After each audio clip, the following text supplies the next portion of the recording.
gran saludo para todos. Y que tengan un buen día o noche. Les habla, el Dr. Adelis Rodríguez. A continuación. Clínica 3. Clase número 3. Tengan en cuenta, que en la parte inferior de este video, al darle clic en más información, se desplegará un panel donde estará todo el material complementario, clases escritas, laminario y más. También, al ingresar a mi canal, podrán entrar en lista de reproducción donde podrán encontrar todos los videos, agrupados por materia y año. Y recuerden que si este material es de su agrado, pueden colaborar suscribiéndose, dándole clic al botón de la campanilla para recibir nuevas actualizaciones. No olvides darle me gusta y dejar tu comentario. Por supuesto que te agradezco si compartes este video para que otros puedan recibir más material como este. Y por último, si sale de tu corazón también dejaré el link para donaciones. Muchas gracias de antemano.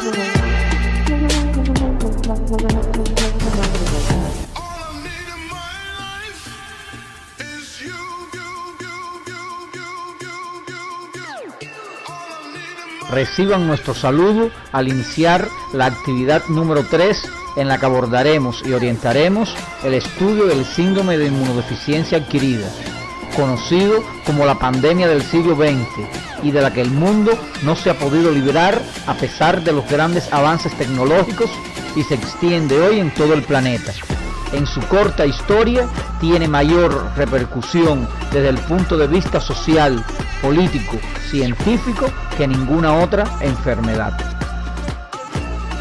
Al concluir la actividad orientadora serán capaces de vincular los contenidos sociomédicos y morfofisiopatológicos con el síndrome de inmunodeficiencia adquirida, interiorizar la importancia del conocimiento sobre esta enfermedad por parte de los médicos generales que les permita actuar en correspondencia con su prevención, describir el cuadro clínico, la evolución, el pronóstico y las complicaciones del síndrome de inmunodeficiencia adquirida, seleccionar las evidencias diagnósticas útiles para el diagnóstico de esta entidad y seleccionar la conducta terapéutica correcta en cada paciente portador del síndrome de inmunodeficiencia adquirida.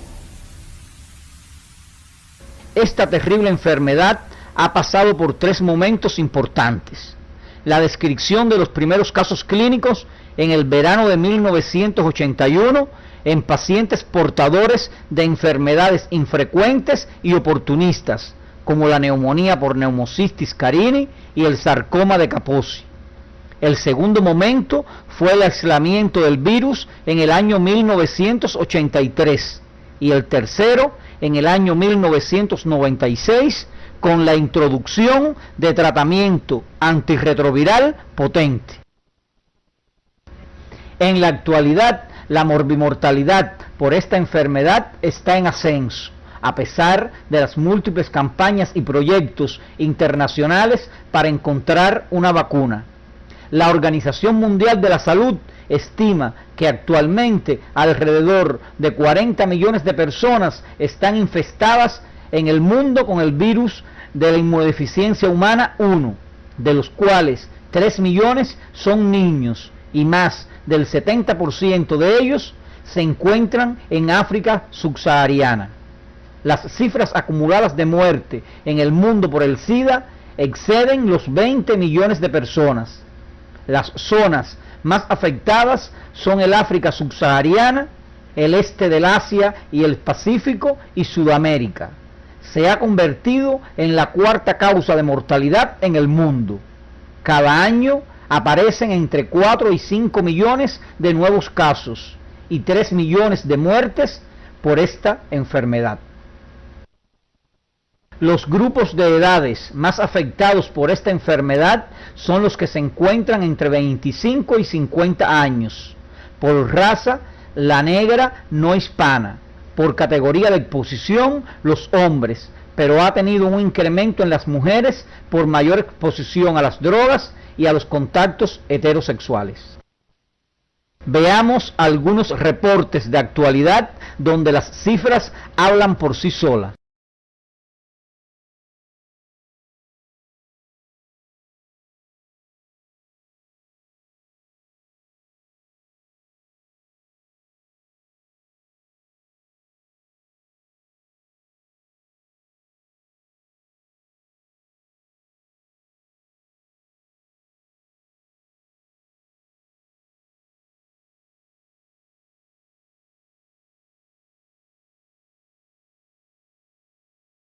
Esta enfermedad ha pasado por varias definiciones de diferentes autores y hoy se define como una enfermedad viral, crónica, transmisible, caracterizada por la progresión de sus síntomas, en su mayoría infecciones oportunistas secundarias al deterioro del sistema inmunológico, producto de la invasión del virus de inmunodeficiencia humana. El SIDA ha puesto en primer lugar a microorganismos anteriormente poco conocidos, como el Pneumocystis carini y el Mycobacterium avium. El agente causal son los virus de la inmunodeficiencia humana 1, descubierto en 1983, y el virus de la inmunodeficiencia humana 2, descubierto en 1986. La mayor parte de los casos están infectados por el virus de la inmunodeficiencia humana 1. El virus de la inmunodeficiencia humana 2 es más frecuente en África Occidental. Se describe que el virus de la inmunodeficiencia humana 1 es más agresivo y tiene más serotipos que el 2. Ambos pertenecen a la familia de los retrovirus y a la subfamilia Lentiviridae, los que causan destrucción celular e infectan de forma lenta y progresiva a estas células. Ambos virus comparten características similares como son el mismo tropismo celular, igual modo de transmisión, mecanismos de replicación, y ambos producen estados de inmunodeficiencia. Una de las características más importantes de estos virus son la riqueza de genes y proteínas reguladoras que determinan la patogenia de la enfermedad. Como conocen de los estudios de morfofisiopatología, los virus son moléculas de ARN y ADN que penetran en las células, se duplican y codifican proteínas. Estos retrovirus tienen la particularidad que muestran réplica a través de un ADN intermediario, y de esta forma poseen genomas ARN y ADN en su ciclo de réplica, lo que hace más complejo su patogenia. Estudia estos elementos en el libro de texto y en los CD de las asignaturas precedentes. Las vías de transmisión más frecuentes son el contacto sexual homo y heterosexual, siendo esta la principal. El sexo anal, debido a la delicadeza de los tejidos del ano y la facilidad con la que se ulcera, se considera la actividad sexual de más riesgo. La inyección intravenosa, cuando se comparten agujas entre usuarios de drogas inyectables, y este es una de las maneras más comunes de transmisión. La transfusión de sangre y hemoderivados sin un control adecuado, y la transmisión vertical perinatal. No se conoce hasta hoy otra vía. La única causa de la transmisión es el intercambio de fluidos corporales, en particular la sangre y las secreciones genitales. Teóricamente posible que el virus se transmita entre personas a través del beso boca a boca si ambas personas tienen llagas sangrantes o encías ulceradas. ¿Cómo el virus de la inmunodeficiencia humana produce la enfermedad? El virus infecta las células con receptor CD4, en especial los linfocitos T CD4. Se replica dentro de estos y destruye lenta y progresivamente estas células. Y de esta manera el virus se va replicando dentro de ellas a gran velocidad. ¿Qué implicación tiene que el virus destruya este tipo de células? Estas células desempeñan funciones variadas e importantes en la función inmune, mediante la función de memoria, la función colaboradora o helper y la función inductora. Revisa estos en tu libro de texto y los materiales que aparecen en el CD. El mecanismo o conjunto de mecanismos que provocan la disminución y deterioro funcional de los linfocitos T CD4 no se conocen con claridad. Cuando el número de linfocitos T CD4 desciende por debajo de 200 células, el paciente está muy propenso a sufrir una serie de enfermedades oportunistas, sobre todo infecciones y neoplasias. El virus también tiene la capacidad para evadir la eliminación y el control por el sistema inmunológico, condición inherente al establecimiento de la cronicidad de la infección. Para profundizar más en este aspecto, debes revisar tu libro de texto. Además, se describen factores del huésped que favorecen el aumento de la replicación del virus dentro de la célula, como son el parasitismo intestinal, la baja ingestión de proteínas y vitaminas antioxidantes, las infecciones por el virus de la hepatitis B, el abuso de las drogas, entre otros.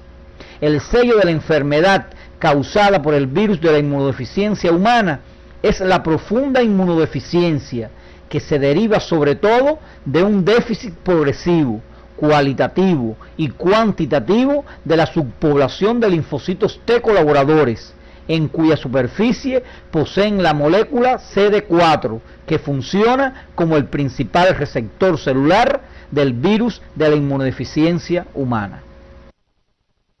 La infección por el virus de la inmunodeficiencia humana pasa por varias fases, cada una de ellas con sus características clínicas distintivas.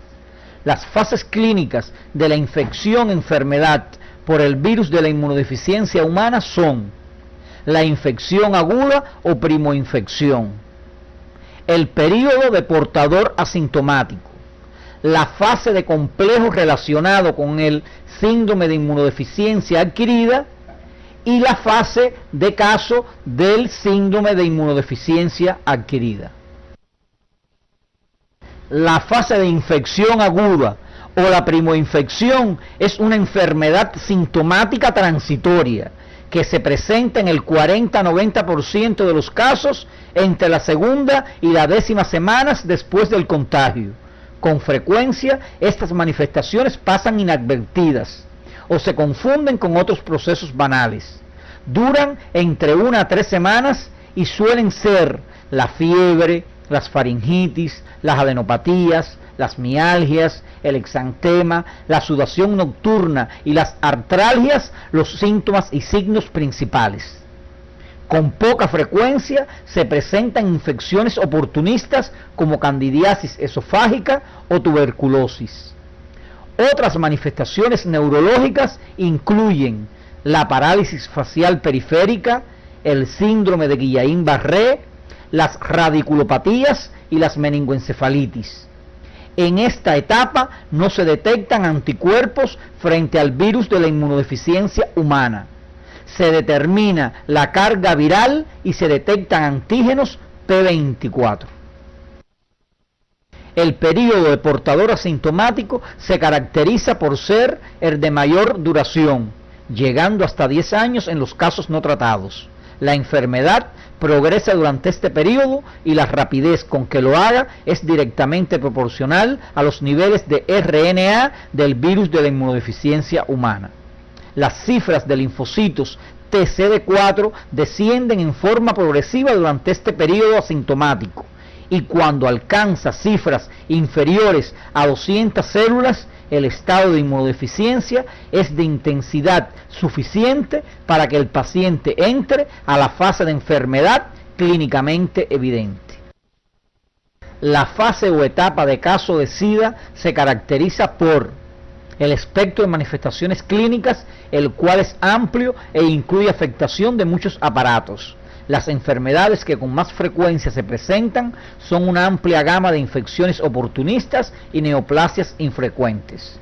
En el sistema respiratorio es frecuente la sinusitis por Haemophilus influenzae, la neumonía por Pneumocystis carini, las neumonías micóticas, la neumonitis intersticial inespecífica, el linfoma y la tuberculosis pulmonar por Mycobacterium tuberculoso y el Mycobacterium avium. En esta propia fase, a nivel del sistema cardiovascular, pueden observarse la miocardiopatía dilatada acompañada de insuficiencia cardíaca congestiva. También se presentan cuadros de pericarditis y derrame pericárdico. En el sistema digestivo, la afectación bucofaríngea es común. En la boca es frecuente la candidiasis, la leucoplasia vellosa y las úlceras aftosas. También es frecuente la esofagitis por cándida, citomegalovirus y herpes simple. La infección oportunista por el protozoario Cryptosporidium produce un síndrome diarreico que puede comprometer la vida del paciente. La colitis por citomegalovirus es también frecuente. La enteropatía del SIDA es un síndrome diarreico crónico en el que no se ha identificado ningún agente patógeno y que puede llevar a un estado de consunción típico de estos pacientes. En el recto se suelen encontrar úlceras y erosiones perirectales. En el sistema geniturinario son frecuentes las infecciones por bacterias gram negativas, la nefropatía asociada con el virus de la inmunodeficiencia humana que cursa con proteinuria como dato característico y la candidiasis vulvovaginal. En el contexto de la infección por VIH se aprecian una gran variedad de trastornos endocrinos y metabólicos, entre los que destacan la lipodistrofia, el síndrome de secreción inadecuada de hormona antidiurética y el hipogonadismo. Los trastornos más frecuentes en el sistema hemolinfopoyético son la anemia, la leucopenia, la trombocitopenia y la presencia de linfoadenopatías. Los trastornos dermatológicos aparecen en más del 90% de los pacientes con el virus de la inmunodeficiencia humana.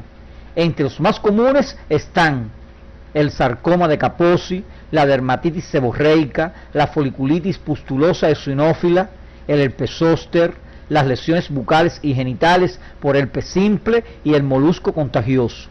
Revisa estas lesiones en la galería de imágenes que aparecen en tu CD. Las manifestaciones neurológicas son una causa importante de morbilidad y son diversas. Entre las más frecuentes están las infecciones oportunistas por toxoplasma y criptococo, las meningocefalitis asépticas, las neoplasias como el linfoma cerebral primario. También se puede encontrar la leucoencefalopatía multifocal progresiva y la demencia por SIDA. La mielopatía, la polirradiculoneuropatía y la polineuropatía periférica son frecuentes en el paciente con SIDA terminal. En esta fase de casos SIDA, desde el punto de vista inmunológico, se presenta una inmunodepresión severa, con considerable depresión de los linfocitos CD4. Hay una replicación viral alta, favorecida por la debilidad del sistema inmunológico. La Organización Mundial de la Salud mantiene la clasificación teniendo en cuenta las manifestaciones clínicas en reporte de pacientes en los grupos A, B y C y atendiendo al número total de linfocitos CD4 en 1, 2 y 3. Observa el cuadro resumen que relaciona ambos criterios y que te serán útiles para el diagnóstico y tratamiento.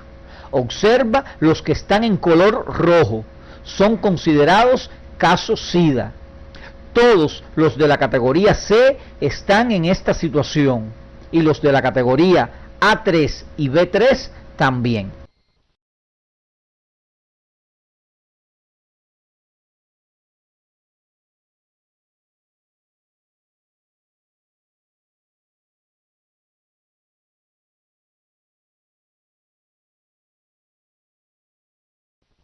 Los exámenes que establecen el diagnóstico de esta entidad son clasificados en directos, indirectos e inmunológicos.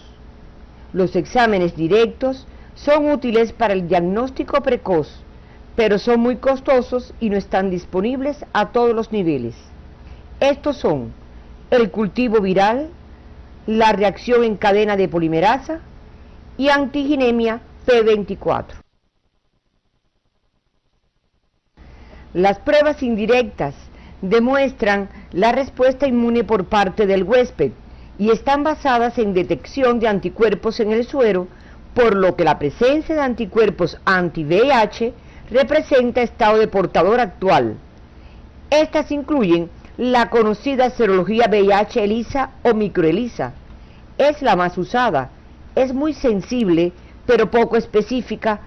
Este examen fue introducido en 1985, una prueba de diagnóstico rápido, precisa, basada en inmunoabsorbencia ligada a enzimas, la que permitió percatarse del alcance y evolución de la pandemia.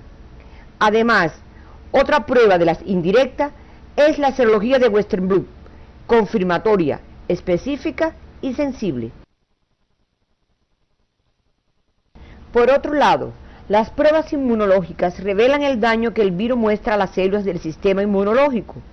Estas son el conteo de linfocitos TSD4, que disminuyen según progresa la enfermedad, el índice TSD4, TSD8, según progresa la enfermedad, disminuyen los CD4 y así la relación se invierte, y el conteo total de linfocitos, los que disminuyen según progresa la enfermedad. También se incluye dentro de este tipo de pruebas inmunológicas la electroforesis de proteínas, con un aumento de las gamma globulinas. Profundiza estos contenidos en tu libro de texto y en el material de apoyo que aparece en tu CD. Las complicaciones de esta enfermedad las podrás encontrar en pacientes que acuden a tu consulta o a nivel del hospital, en dependencia de la magnitud. Recuerda que la mayor parte de los pacientes no conocen su enfermedad o se presentan tardíamente.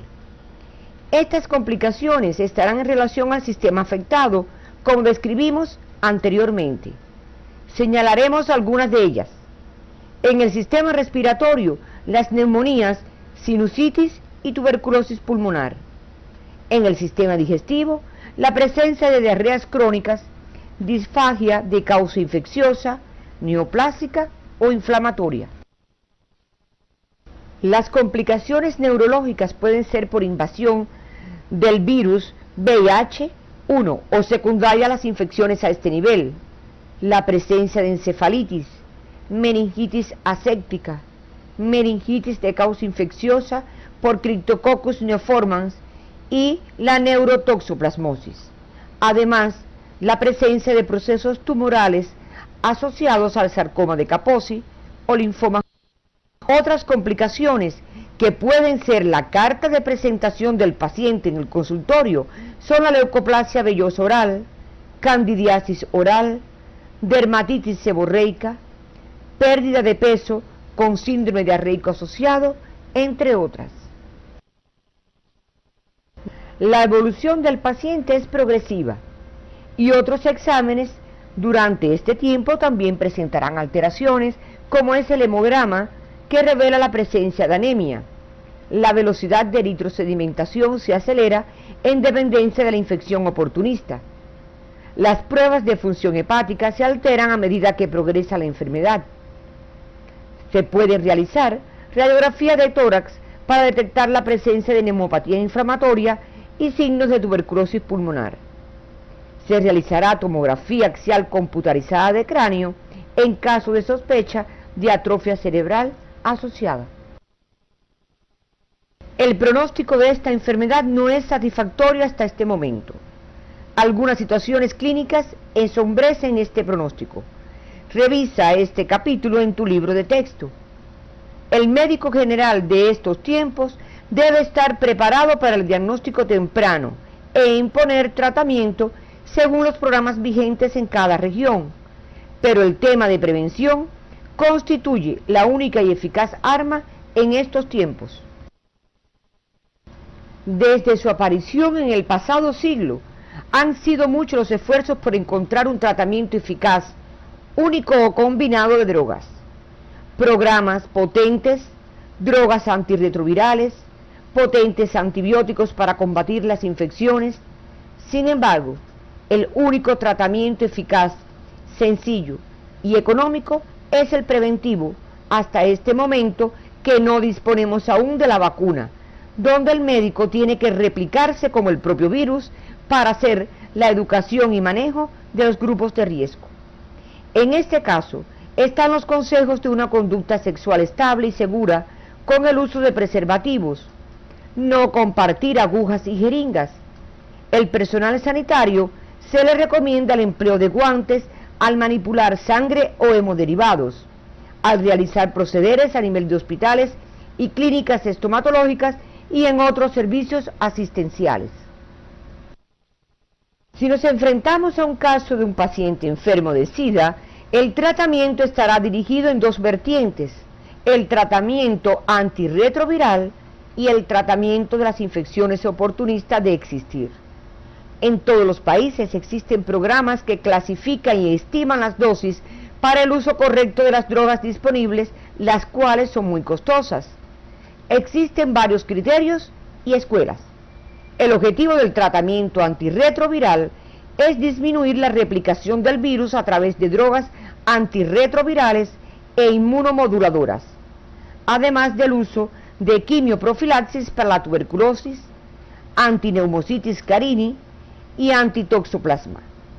Este elemento del tratamiento ha prolongado y ofrecido más calidad de vida a estos pacientes. Debes recordar de la asignatura farmacología las drogas más utilizadas, los inhibidores de la transcriptasa inversa y el grupo de los inhibidores de las proteasas. En el grupo de los inhibidores de la transcriptasa inversa se encuentra la cidobudina, con las siglas AZT, la didanosina, conocida con las siglas DD1, la salcitabina, conocida con las siglas DDC, la estabudina, conocida con las siglas D4T, y la lamivudina, conocida con las siglas 3TC. En el grupo de los inhibidores de las proteasas tenemos el nelfinovir, el ritonavir, el saquinavir y el indanavir. En el año 2007, la Agencia Europea de Medicamento autorizó el fármaco Atripla, que combina 3 antirretrovirales más usados en una única tableta para pacientes infectados por el virus VIH-1. La combinación de droga se le denomina cóctel. El cóctel se compone de 2 drogas inhibidoras de la transcriptasa reversa y un inhibidor de otras enzimas, las proteasas. Sobre los criterios de inicio de tratamiento, esquemas más utilizados, dosificación y toxicidad a largo plazo, debes profundizar en tu libro de texto y revisar los programas vigentes. El otro pilar del tratamiento es el tratamiento dirigido a las infecciones oportunistas y las neoplasias, el que debes revisar en tu libro de texto. Un soporte dietético es importante, lo cual incrementa la calidad de vida en estos pacientes. El apoyo psicológico y social parte desde la familia, donde el médico general tendrá una participación en la orientación, aliento y aceptación dentro del seno familiar y comunitario. Estos aspectos favorecerán inmunológicamente a los pacientes afectados. Su prevención está claramente establecida. Necesitamos más educación, más actuación y más aceptación de conjunto para hacer realidad su detección. La educación, asesoramiento y modificación de la conducta son las claves para la prevención de la infección por el VIH. Mientras los científicos continúan trabajando para encontrar el tratamiento eficaz y la obtención de la vacuna segura, rentable y eficiente, no podemos esperar. Tenemos todos que accionar desde nuestra posición social, profesional, política o educacional. Ese es el llamado de las organizaciones internacionales. La prevención estará dirigida a la educación sexual a jóvenes y adultos, a todos los niveles, en escuelas, comunidades, actividades sociales. El uso del condón de látex, mantener una pareja estable. En el caso de los trabajadores de la salud, pueden prevenir la extensión del VIH desde paciente a trabajadores y de paciente a paciente, siguiendo normas universales de asepsia o aislamiento contra sustancias corporales, tales como el uso de guantes de látex cuando se ponen inyecciones o se manejan desechos o fluidos corporales, y lavándose las manos frecuentemente. No es un hecho comprobado que estar circuncidado reduce significativamente la probabilidad de que un hombre se infecte de una mujer seropositiva por penetración vaginal. Los rumores en este sentido solo es en África. Al concluir la actividad de hoy, llegamos a las siguientes conclusiones. El papel del personal médico y en general de los profesionales de la salud debe estar más comprometido con el único tratamiento económico y eficaz hasta el momento contra el SIDA, la educación. El conocimiento por parte del médico de su comunidad le permitirá dirigir las acciones a los grupos de riesgo.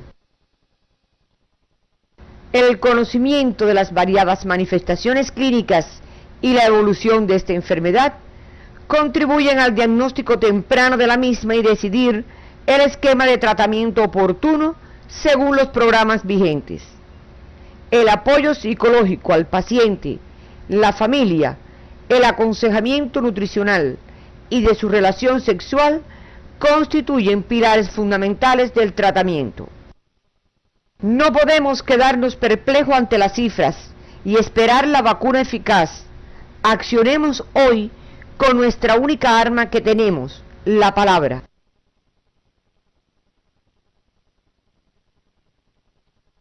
Las afecciones respiratorias constituyen patologías frecuentes en el niño, el adulto joven y el anciano.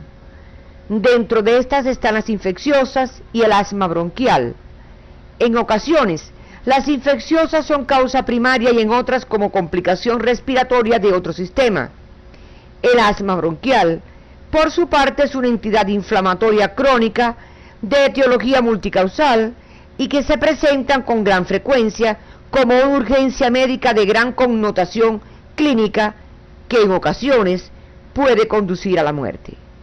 Estas serán objeto de estudio en la próxima actividad orientadora.